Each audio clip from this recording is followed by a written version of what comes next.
Ito ang aking gulay ngayon mga idol. Ito yung broccoli leaves. Ito, parang broccoli din yung bulaklak. Baby kasi ito, napakalambot.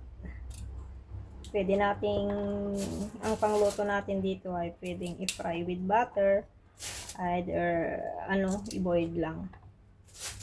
I-toppings mo lang yung oyster sauce. Yun, pampalasa na po yun. Ayos na. Simpleng gulay na masustansya, masarap pa. More on gulay tayo guys para gumanda daw ang kutis natin.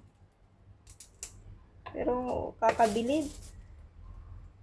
Lagi ako sa gulay, hindi naman maganda ang kutis ko.